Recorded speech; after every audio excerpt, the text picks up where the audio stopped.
ಇತ್ತೀಚಿನ ದಿನಗಳಲ್ಲಿ ಡಯಾಬಿಟಿಸ್ ಅನ್ನೋದು ಕಾಮನ್ ಆಗೋದು. ನೀವು ಪ್ರತಿಯೊಂದು ಮನೆಗೆ ಹೋದರೆ ಮಿನಿಮಮ್ ಒಬ್ಬರಿಂದ ಇಬ್ಬರು ಡಯಾಬಿಟಿಕ್ ಪೇಷಂಟ್ಸ್ ಇರ್ತಾರೆ. ಏನಕ್ಕೆ ಇದು ಡಯಾಬಿಟಿಸ್ ಜಾಸ್ತಿ ಆಗ್ತದೆ? ಇದರ ಮೂಲವನ್ನು ನೋಡ್ತಾ ಹೋಯ್ತಂದ್ರೆ, ಫಸ್ಟ್ ಆಫ್ ಆಲ್ ಡಯಾಬಿಟಿಕ್ ಅನ್ನೋದು ಡಿಸೀಸ್ ಅಲ್ಲ, ಇದು ಇಟ್ಸ್ ಎ ಡೈಜೆಸ್ಟಿವ್ ಡಿಸಾರ್ಡರ್. ಇಲ್ಲಿ ಇನ್ನೊಂದು ಏನಂತಂತಂದರೆ, ಈ ಡಯಾಬಿಟಿಸ್ನ ಕೆಟಗರೈಸ್ ಮಾಡ್ತಾರೆ. ಟೈಪ್ 2 ಡಯಾಬಿಟಿಸ್ ಮತ್ತು ಟೈಪ್ 1 ಡಯಾಬಿಟಿಸ್.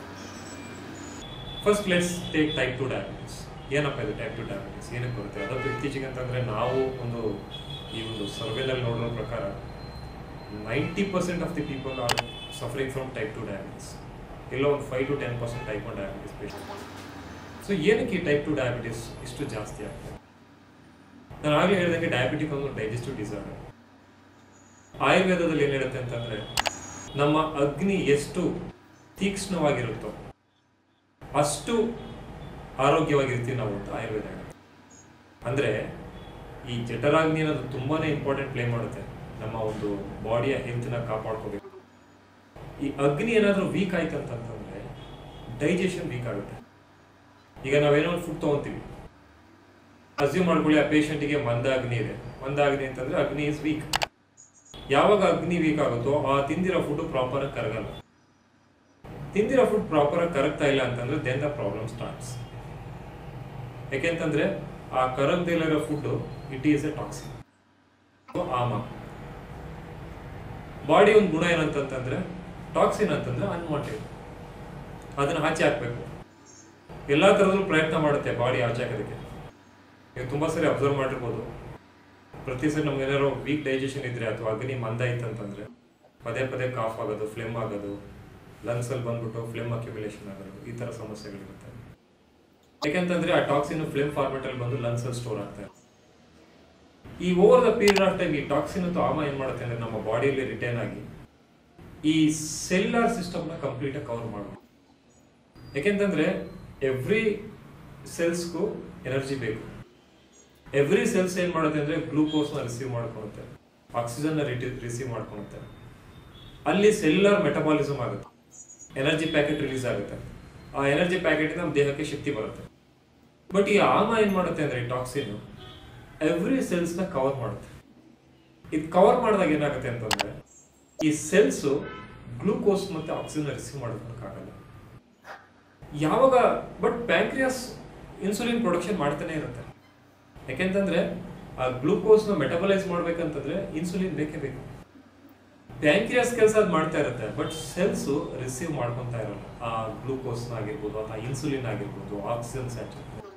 ಕಾರಣ ಏನಂತಂತಂದ್ರೆ ಈ ಟಾಕ್ಸಿನ್ಸ್ ಕಂಪ್ಲೀಟಾಗಿ ಕವರ್ ಆಗಿರುತ್ತೆ ಸೆಲ್ಸ್ ಮೇಲೆ. ಯಾವಾಗ ಇದು ಕಂಪ್ಲೀಟಾಗಿ ಕವರ್ ಆಗುತ್ತೋ ಸೆಲ್ಸ್ ರಿಸೀವ್ ಮಾಡೋಕ್ಕಾಗಲ್ಲ. ಸೊ ಆ ಆಕ್ಸಿಜನ್ ಆಗಿರ್ಬೋದು, ಆ ಗ್ಲೂಕೋಸ್ ಆಗಿರ್ಬೋದು ಬ್ಲಡ್ಡಲ್ಲೇ ರಿಟೈನ್ ಆಗ್ತಾವೆ. And it is indirectly increasing the blood glucose level. So ಅದಕ್ಕೆ ಏನಂತ ಕರಿತಾರೆ ಅಂದರೆ ಟೈಪ್ 2 ಡಯಾಬಿಟಿಸ್ ಕೇಸ್ ಅಂತ ಕರೀತಾರೆ. ಸೊ ಇಲ್ಲಿ ಇನ್ಸುಲಿನ್ ಪ್ರೊಡಕ್ಷನ್ ಆಗ್ತಾ ಇರುತ್ತೆ, ಬಟ್ ಸೆಲ್ಸ್ ರಿಸೀವ್ ಆಗ್ತಾ ಇರುತ್ತೆ. ಕಾರಣ ಏನು? ಆಮ ರಿಟೆನ್ಷನ್ ಎಕ್ಸಸ್ ಇರುತ್ತೆ, ಟಾಕ್ಸಿನ್ಸ್ ರಿಟೆನ್ಷನ್ ಎಕ್ಸಸ್. ಅಂಡ್ ಇದರಿಂದ ನಾವು ತುಂಬ ಜನ ಪೇಷಂಟ್ ನಮ್ಮ ಒಂದು ಸ್ಟಡಿಯಲ್ಲಿ, ಈ ನಾಡಿ ಫಿಟ್ ರಿಸರ್ಚ್ ಸ್ಟಡಿಯಲ್ಲಿ ನಾವು ಅಬ್ಸರ್ವ್ ಮಾಡೋಣ ಅಂತಂದರೆ ಮೆನಿ ಪೇಷಂಟ್ಸ್ ಏನಂತಾರೆ ಆಟೋಇಮ್ಯೂನ್ ಡಿಸಾರ್ಡರ್ಗೂ ಸಮಸ್ಯೆನ ಅನುಭವಿಸ್ತಾರೆ. ಎಸ್ಪೆಷಲಿ ಈಗ ರುಮಟೆಡ್ ಆರ್ಥೈಟಿಸ್. ಇಲ್ಲೇನಾಗುತ್ತೆ ಅಂತಂದರೆ ಸೇಮ್ ಆಮ ಎಸ್ಪೆಷಲಿ ಜಾಯಿಂಟ್ಸಲ್ಲಿ ಕವರ್ ಆಗ್ತಾ ಹೋಗುತ್ತೆ. ಜಾಯಿಂಟ್ಸಲ್ಲೂ ಸಹ ಅಬ್ಸರ್ವ್ ಆಗಲ್ಲ ನ್ಯೂಟ್ರಿಯೆಂಟ್ಸು ಸೆಲ್ಸಲ್ಲಿ. ಅವರಿಗೆ ಸ್ವೆಲ್ಲಿಂಗ್ ಆಗೋದು, ಜಾಯಿಂಟ್ಸಲ್ಲೆಲ್ಲ ಊತ ಬರೋದು, ಮತ್ತು ಎಸ್ಪೆಷಲಿ ಬೆರಳುಗಳ ಹತ್ರ ಎಸ್ಪೆಷಲಿ ದಪ್ಪ ದಪ್ಪ ಊತ ಆಗೋದು, ಇದೆಲ್ಲ ಸಮಸ್ಯೆ ಆಗ್ತಾ ಇರುತ್ತೆ.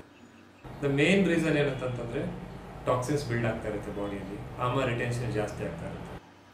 ಇದೇನಕ್ಕೆ ಆಗ್ತಾ ಇರುತ್ತೆ ಅಂತಂದರೆ ಕಂಪ್ಲೀಟಾಗಿ ಡೈಜೆಷನ್ ವೀಕ್, ಆಕ್ಟಿವಿಟಿ ಕಮ್ಮಿ ಇರುತ್ತೆ, ಫಿಸಿಕಲ್ ಆಕ್ಟಿವಿಟಿ ಕಮ್ಮಿ ಇರುತ್ತೆ. ಆ್ಯಂಡ್ ಫುಡ್ ಅಂತ ಬಂದಾಗ ಈ ವ್ಯಕ್ತಿಗಳು ಯಾವ ಥರ ಫುಡ್ ತೊಗೋಬೇಕಂತಂದರೆ ಅಗ್ನಿನ ವೃದ್ಧಿ ಮಾಡುವಂಥ ಫುಡ್ ತೊಗೊಂಡ್ರೆ ಸಮಸ್ಯೆ ಇಲ್ಲ ಇವರಿಗೆ.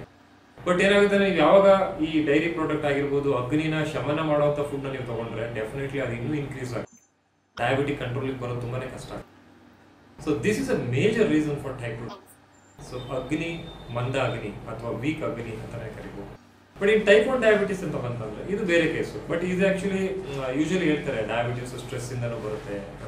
ಹೇಗೆ ಅದು ಸ್ಟ್ರೆಸ್ ಆಗಿರ್ಬೋದು ಅಥವಾ ಅದು ಹೇಗೆ ಟೈಪ್ 1 ಡಯಾಬಿಟಿಸ್ಗೆ ಇಂಪ್ಯಾಕ್ಟ್ ಆಗುತ್ತೆ ಅಂತ ನಾವು ನೋಡಿದ್ರೆ, ಈ ಆಯುರ್ವೇದದಲ್ಲಿ ಏನಂತ ಹೇಳ್ತಾರೆ ಅಂತಂದರೆ ಈ ಸ್ಟಮಕ್ನ ಸೆಕೆಂಡ್ ಮೈಂಡ್ ಅಂತ ಕರೀತಾರೆ. ಅಂದರೆ ಇಲ್ಲಿ ಏನು ಓಡುತ್ತೋ ಅದು ಇಲ್ಲೂ ಓಡ್ತಾ ಇರುತ್ತೆ, ಅಥವಾ ಇಲ್ಲಿ ಏನು ಓಡಿತ್ತೋ ಅಥವಾ ಇಲ್ಲೂ ಓಡ್ತಾ ಇರುತ್ತೆ. ನೀವು ತುಂಬ ಸರಿ ಅಬ್ಸರ್ವ್ ಮಾಡಿರ್ಬೋದು, ಎಕ್ಸಸ್ ಮೆಂಟಲ್ ಸ್ಟ್ರೆಸ್ ಇತ್ತಂತಂದರೆ ಹಸಿವು ಜಾಸ್ತಿ ಆಗ್ತಾ ಇರುತ್ತೆ.